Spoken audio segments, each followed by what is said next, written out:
Welcome to UO Today. I'm Paul Peppis, Director of the Oregon Humanities Center. My guest today is Michael Schill, the President of the University of Oregon. Mike, this is the fourth time we've had this conversation at the beginning of each year. Welcome back and welcome to UO Today. I still think some people think, that it's an accident that I'm still here after 4 years, but...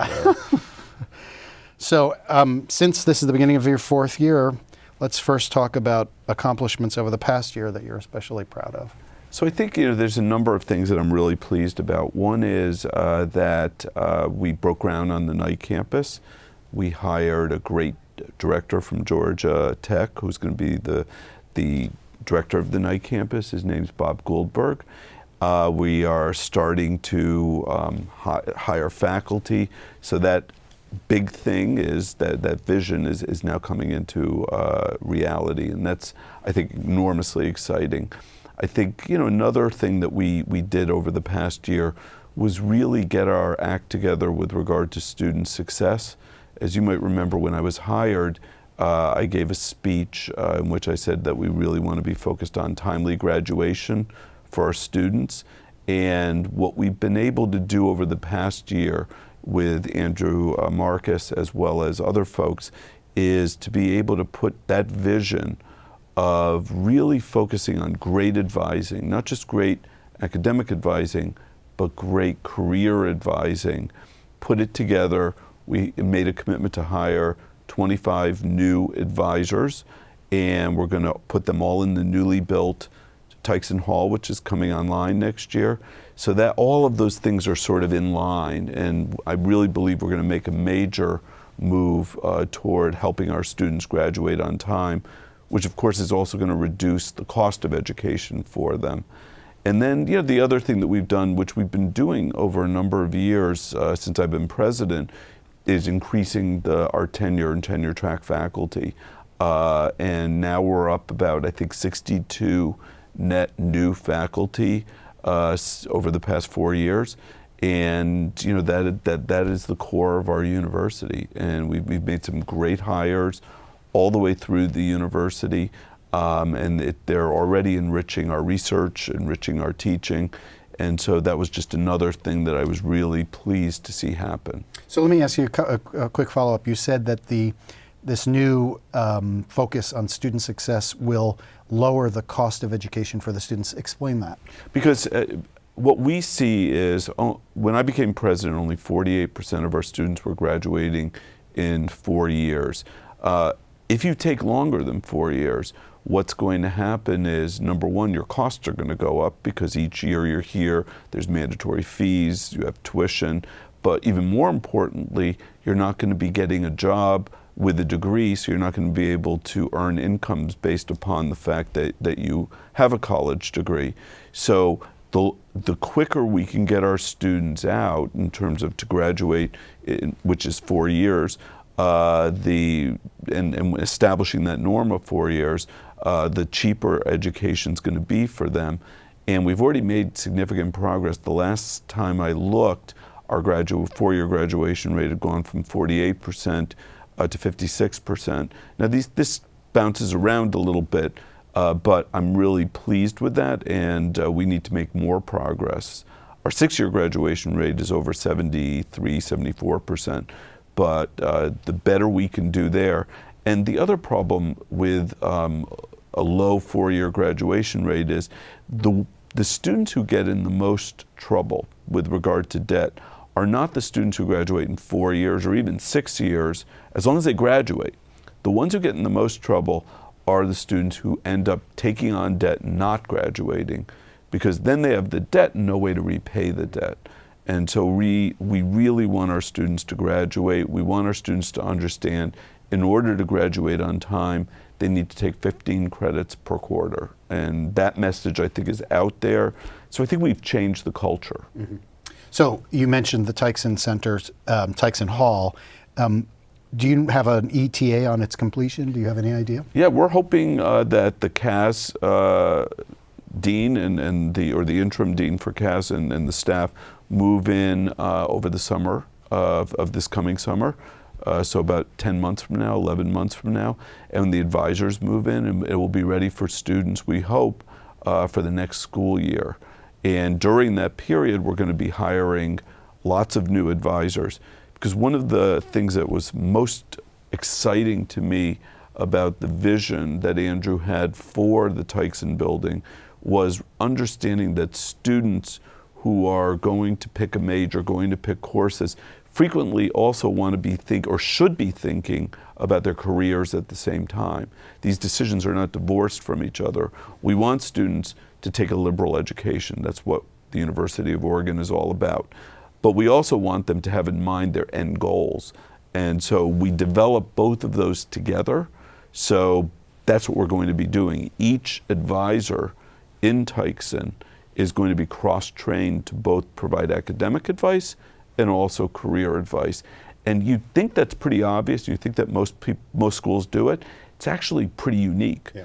And so it's a wonderful vision, and I'm just excited to be part of it and to help facilitate it.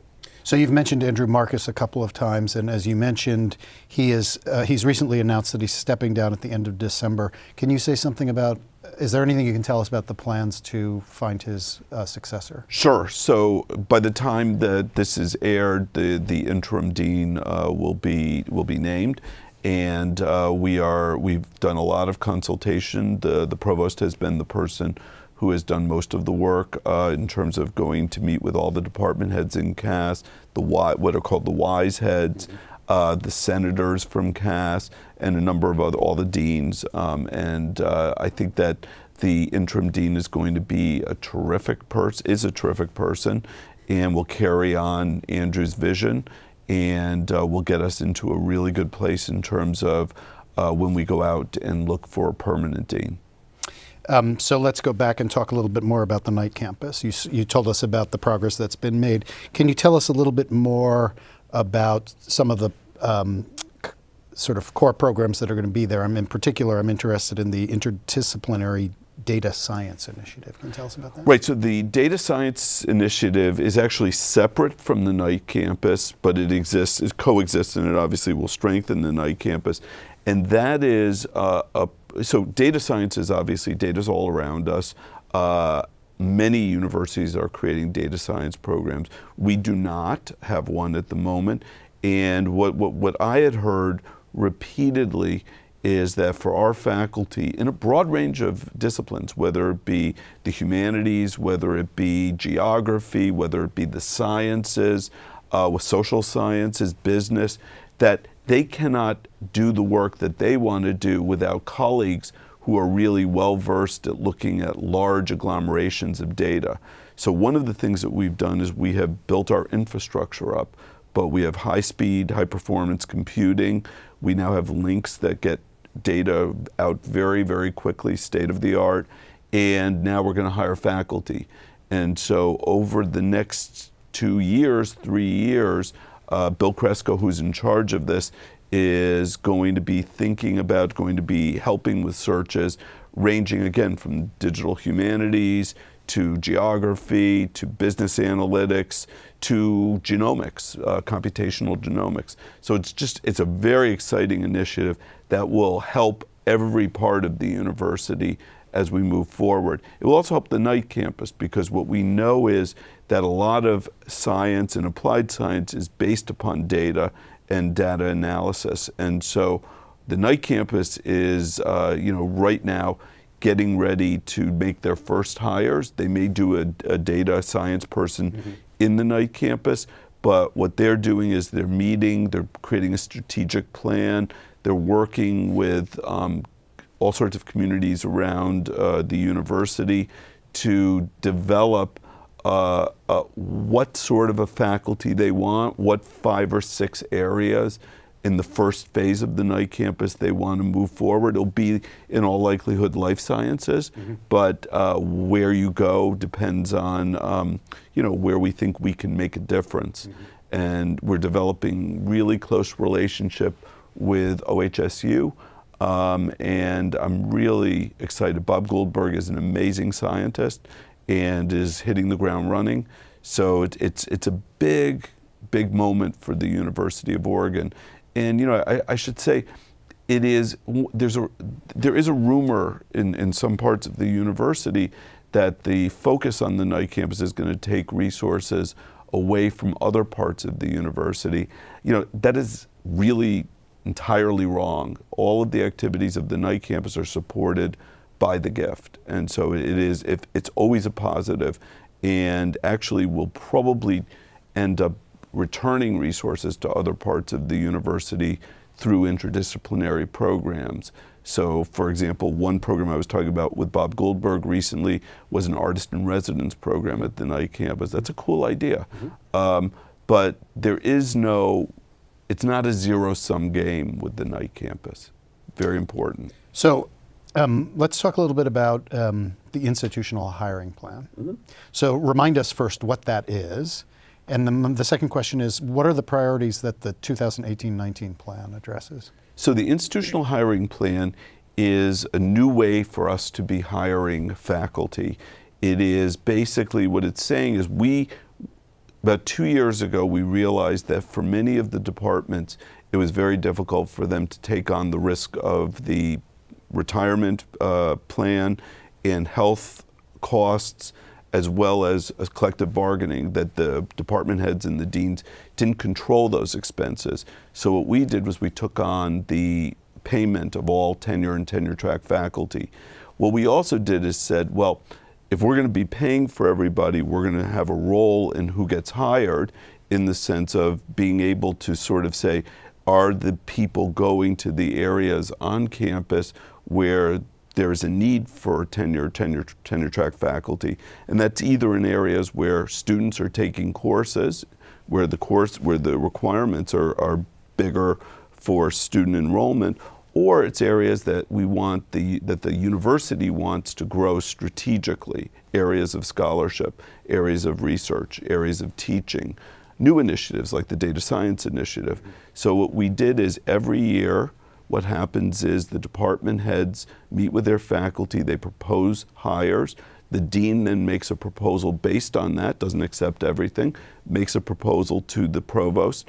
The provost then vets it with all of the deans and vets the various hires, proposed hires, with a faculty committee of senior faculty, and then announces a plan in which he then sets forth, here's what the searches are going to be. So it isn't one of these top-down sort of thing. It actually comes from the bottom up, from the departments. And this year, I believe there's going to be something like 60 searches, and we've been very happy with it so far. It's only the second year.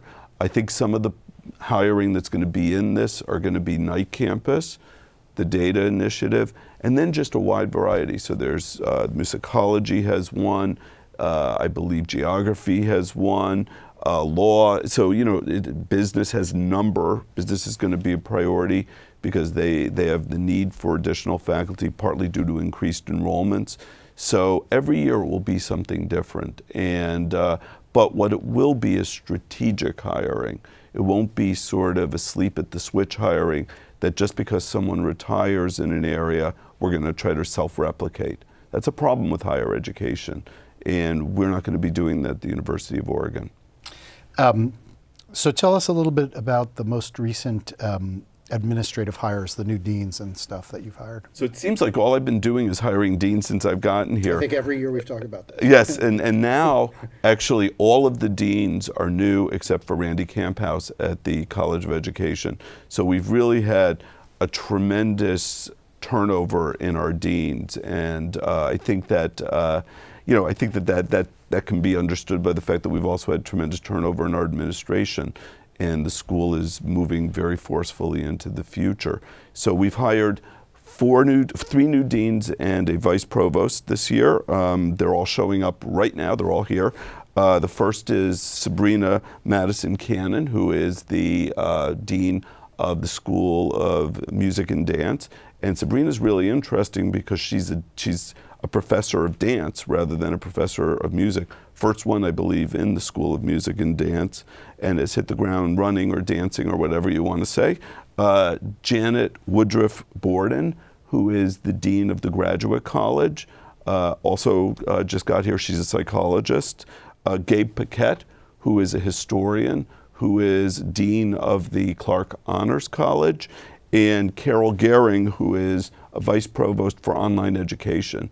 And this has been something that I've been wanting us to move forward with, is online education, not for the reasons that some schools move forward with online education. We're not doing it primarily for revenue generation, although if we did have some revenue generation, I wouldn't turn it away.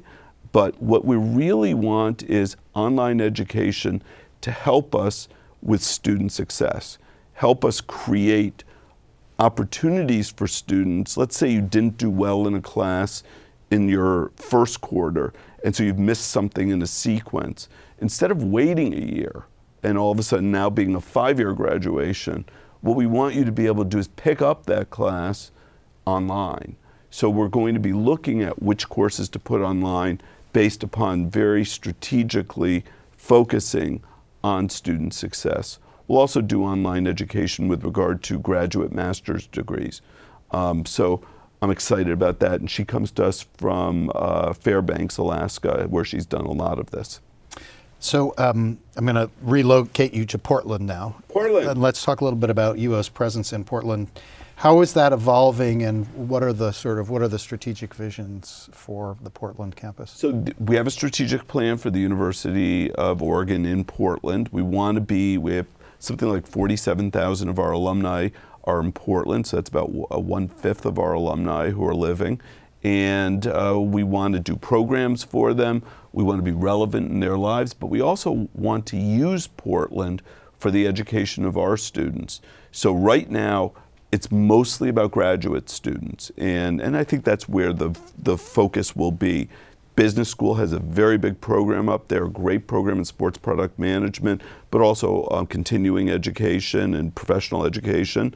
We also part-time program. We also have the law school has a program there for students who want to spend a year in Portland and work at some of the legal jobs that you can only find in a big city. Journalism has a couple great programs. Architecture has lots of programs up there and would like to have even more. So there's lots of opportunity in Portland for academic programs. And then there's all sorts of research programs. So for example, we have our partnership with OHSU is growing stronger and stronger by the day. And ultimately, I wouldn't be surprised if you find some of our faculty spending several days a week in Portland, and actually some of their faculty coming down, spending time in Eugene. And that's what we want. And we're coming up with ideas to facilitate both housing there, but also, more importantly, transportation back and forth. Mm-hmm. So I also know that there is a new classroom and faculty office building in the works. What will be in there, and what's the status of that project? So we want to grow the student body at the University of Oregon, but unlike the last time we grew the student body, we actually want to plan ahead. And what we're doing is we're going to build facilities. Right now, we have space for, about 1,000 to 1,500 students to comfortably fit in over where we were at the end of last year. But then ultimately, we're going to need to plan ahead. And we're not going to we're going to probably grow by 2,000, 3,000 total students. So we're planning a new building. It's going to be, we think, we have a group looking at that, either McCourt or Collier House location. We would move Collier House or part of the PLC lot. And so right now we're looking at the various options for that. It's likely to be a state-of-the-art classroom and faculty office building. And what we think is we're going to, the theme of the building will be to bring together our environmental programs and sustainability programs. So we have an identity of environmentalism, because this school, as you know, we sort of eat, drink, breathe, wear green. And so why not have a building that's identified as green? On October 12th, the ground will be broken on the new Black Cultural Center. Remind us of the background on the BCC and about the significance of the new building. So I'm super excited about this for a number of reasons. So it was my first year. I think I'd been president for all of 2 or 3 months we had a protest and a group of students, Black Student Task Force, came in and gave me a list of demands, and one of the demands was they wanted a Black Cultural Center.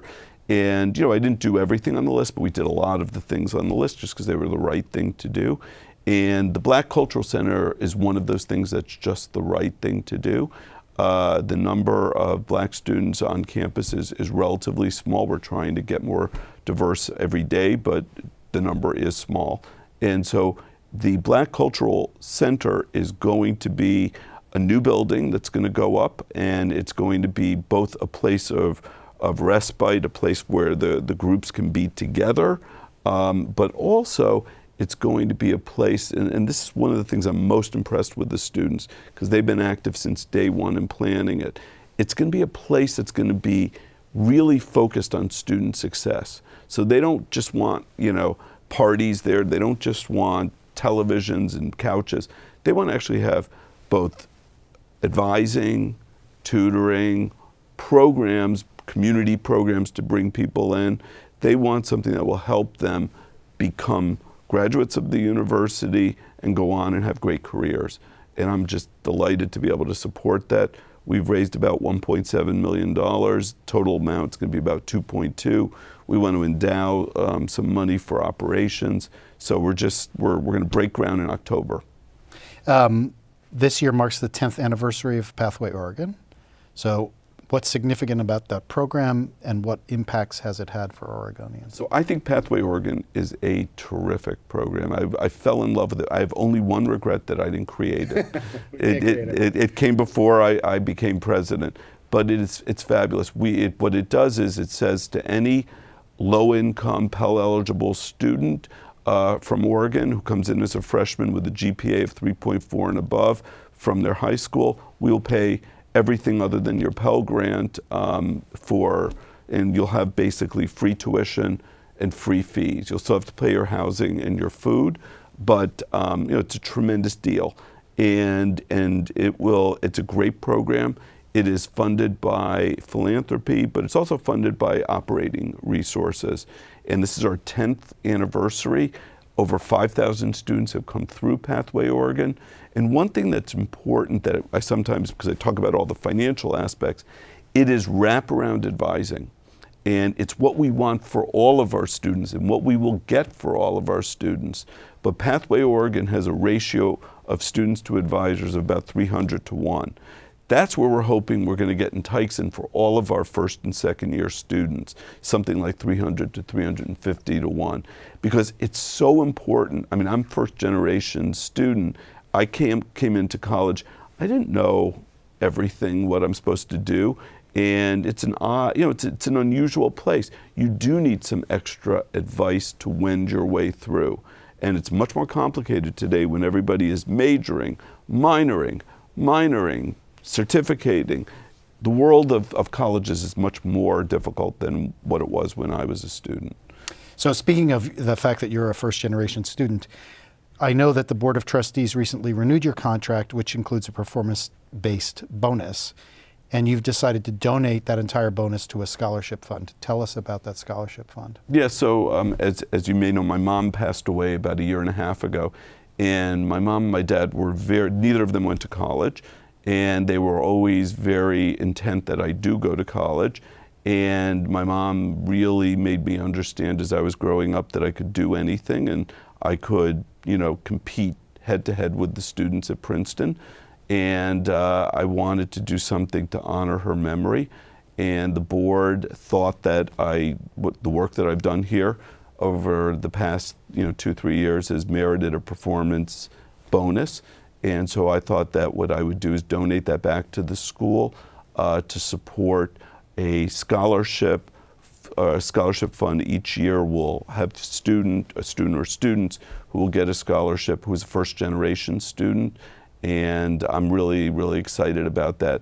And I should say that this emphasis on scholarships, is very important, because one of the worst-kept secrets here is that we're going to extend our campaign. We're going to probably add another $1 billion onto our campaign. One of the big priorities for this campaign extension is going to be need-based scholarships, Pathway Oregon, other scholarships, and also student success. We want to really focus like a laser beam on how we can help our students, particularly our low-income students, our students of color, graduate on time, and go off and have great careers. So we're coming towards the end of our time. What experience from the past year was your most memorable one? So, I think that there's memorable good and memorable bad, just like if I had asked you. I would say probably on the memorable bad side was when I got interrupted when I was giving my speech at the State of the City address, and because I think it sort of set the tone for the year. And I think what happened here is similar to what happened at many other universities.